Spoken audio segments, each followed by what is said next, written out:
It's 2 in the morning on a mountain pass in Colorado, and Danny Okafor is backing an 80-foot rig down a grade with no cell signal. Ice forming faster than his wipers can clear it.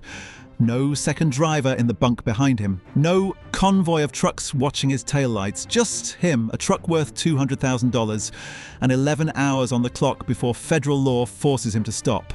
By the time he reaches Pennsylvania, he'll have covered 1,600 miles alone. And the strangest part isn't the distance, it's how ordinary this is for him.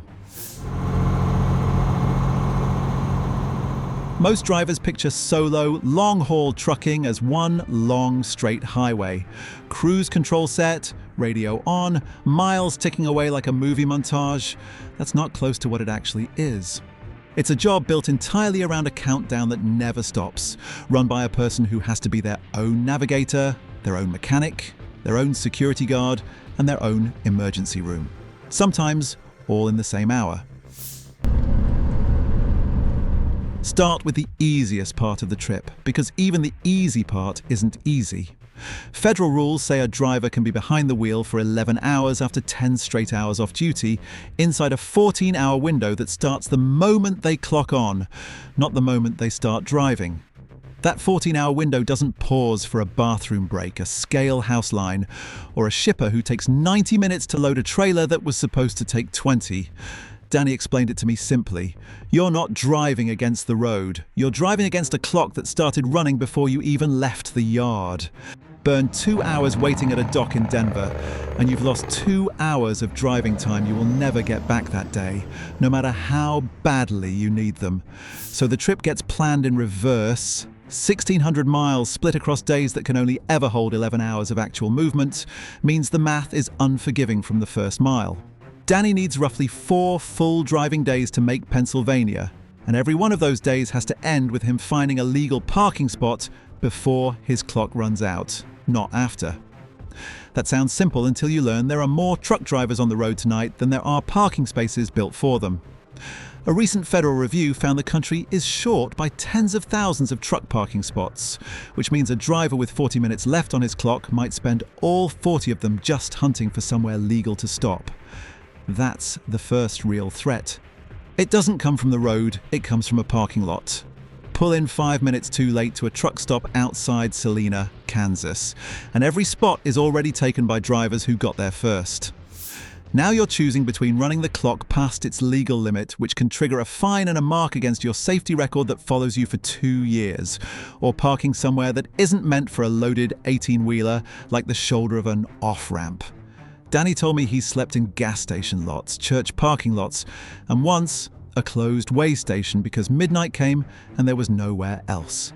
Money rides on every one of those minutes too. Most over-the-road drivers get paid by the mile, not by the hour, so a truck sitting still at a dock or hunting for parking is a truck earning nothing, even though the driver is still technically working. Detention pay exists on paper, a small hourly rate for the time a shipper wastes past their scheduled window, but Danny says collecting it usually means an argument nobody wants to have while the clock is already burning. The incentive underneath the whole trip only pushes one direction. Keep the wheels turning, because a parked truck is a truck losing money whether or not the driver is exhausted, whether or not the lot is full, whether or not the weather outside makes rolling forward the wrong call. Then there's the way station, which sounds like paperwork until you're the one pulling in. Brake lights of the truck ahead glowing red against the dark, wondering if today is the day the light turns from green to red for you. Every loaded truck on this route gets funneled across a scale at some point in nearly every state it crosses, and an officer can flag a truck for a full inspection on the spot, checking brakes, tires, logbooks, and the security of the load itself. Fail that inspection and the truck can be placed out of service right there on the ramp, which means the 1,600-mile trip stops cold until a mechanic reaches wherever Danny happens to be stranded. He's learned to do his own pre-trip walk around like his schedule depends on it, because it does. A cracked brake chamber caught at 6 in the morning in his own yard cost him 20 minutes. The same crack found by an inspector in Missouri can cost him 2 days. A breakdown raises the stakes even higher, because out here it turns into a financial cliff, not just an inconvenience. A blown tire on an 80,000-pound rig can run several $100s just for the replacement, and that's before factoring in the tow, the lost driving hours, and the missed delivery window that can cost a driver the next load entirely. Danny carries his own basic toolkit, a spare airline, and enough zip ties and electrical tape to jury-rig a running light back together on the shoulder.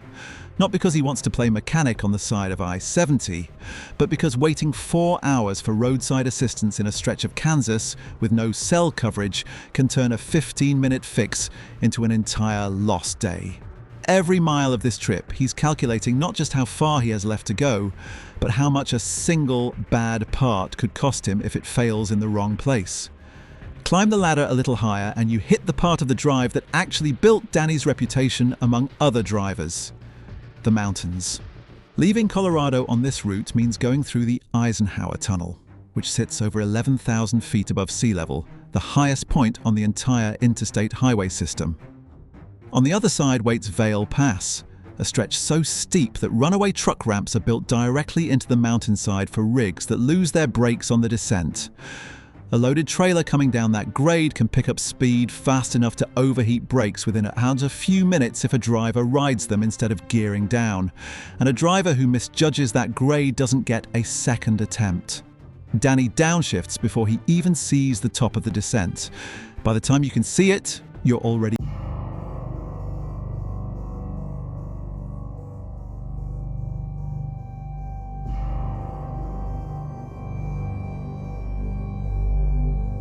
Once the mountains finally let go of him somewhere past the Kansas line, the danger doesn't disappear, it just changes shape completely. Flat, straight highway for 400 miles sounds like relief, and for the first hour it is. By hour 3, it's the opposite.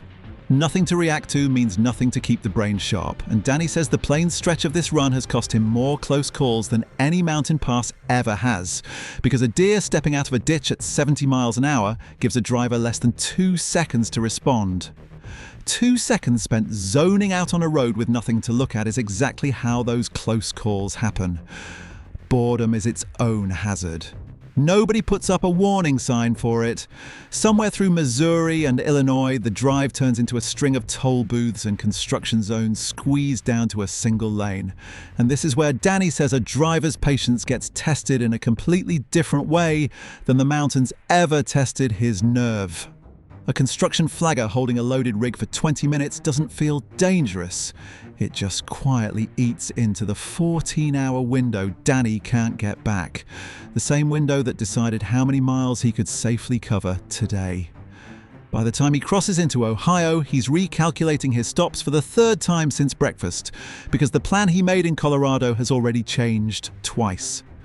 Climb higher still and the danger stops being about the road at all.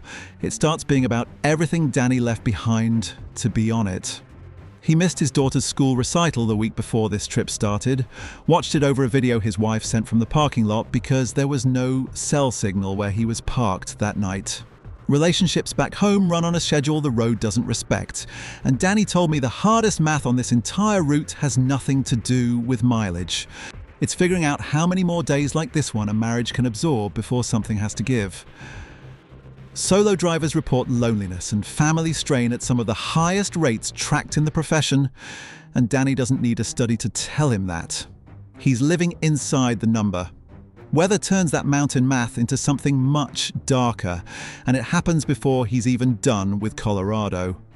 Interstate 70 through the Rockies closes for weather more than almost any other stretch of interstate in the country, sometimes for hours, sometimes for most of a day. And when it closes, everyone behind it stops too, clock still running, delivery still due.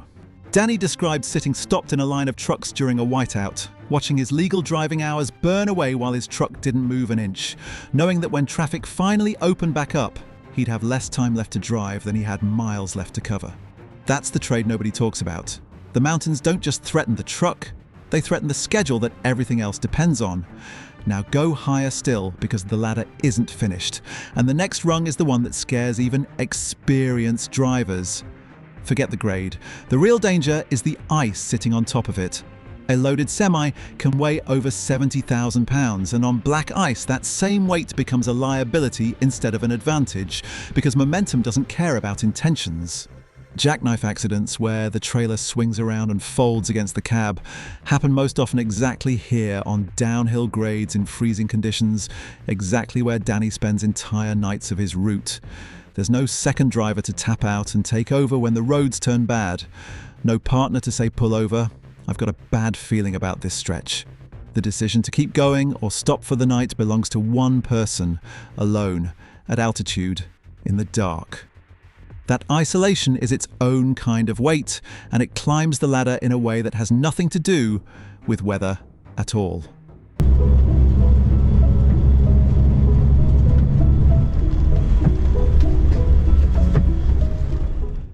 A solo driver spends weeks at a time without a face-to-face conversation that lasts longer than a fuel pump transaction.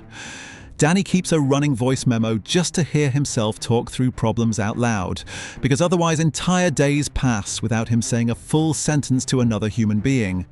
Long-haul trucking carries some of the highest rates of sleep disruption of any profession tracked by federal health researchers, and solo drivers report it worse than team drivers, for the obvious reason that team drivers have someone else in the cab.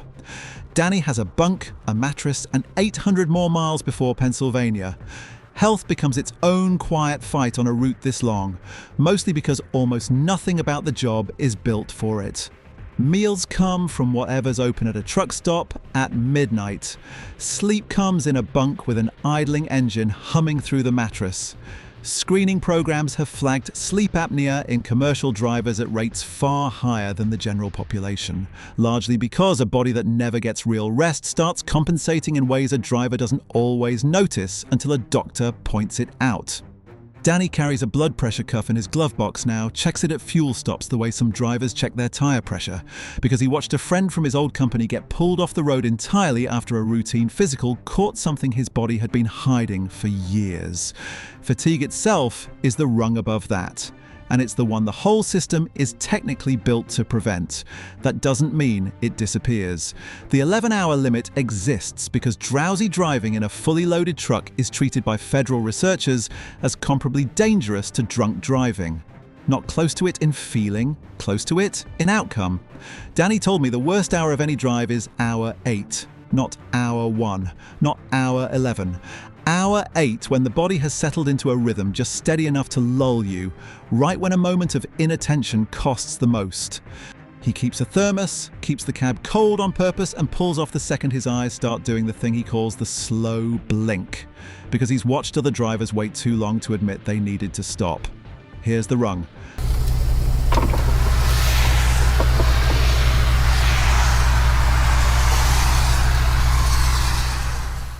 Most drivers never think about until it happens to them.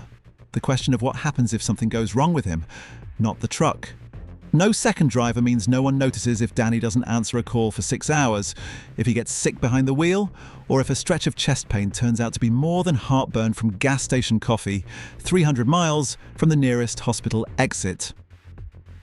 Solo drivers are, functionally, their own emergency contact for most of every shift. Danny keeps his location shared with his dispatcher and texts a simple check-in at fuel stops. Not because anyone requires it, but because he decided a while back that being alone on the road doesn't mean being unaccounted for. And then there's the top of the ladder, the part that took Danny the longest to explain because it has nothing to do with danger at all. It's about the decision he makes every single day of a run like this one. To keep going anyway. Somewhere around Ohio, running on his third straight night alone in the cab, he told me the job stops being about the mountains, or the ice, or the parking lots. It becomes a test of whether you can trust your own judgment when there's nobody left to check it against. 1,600 miles is a long way to run entirely on your own decisions. By the time Danny crosses into Pennsylvania, the mountains are 3 days behind him. The ice has turned to ordinary rain, and the load in his trailer is exactly where it's supposed to be, on schedule, with hours to spare. Nobody's waiting at the delivery dock to hear about the whiteout on Vail Pass or the parking lot outside Salina. The paperwork gets signed. The trailer gets unhooked. Within the hour, Danny's already checking the board for the next load because the 1,600 miles behind him were never really the point. They were just proof that he could do it again. So here's the question worth sitting with. We build entire systems, hour limits, way stations, electronic logs meant to keep one person safe moving everything we buy across a continent through mountains built to punish a single mistake. It mostly works because a driver like Danny closes the gap it leaves open, one decision at a time, with nobody there to make it for him. What does it say about a job that asks someone to be that self-reliant day after day and calls it routine? If you've ever wondered what's actually happening behind the wheel of the truck next to you at 2 in the morning, now you know a little more of it.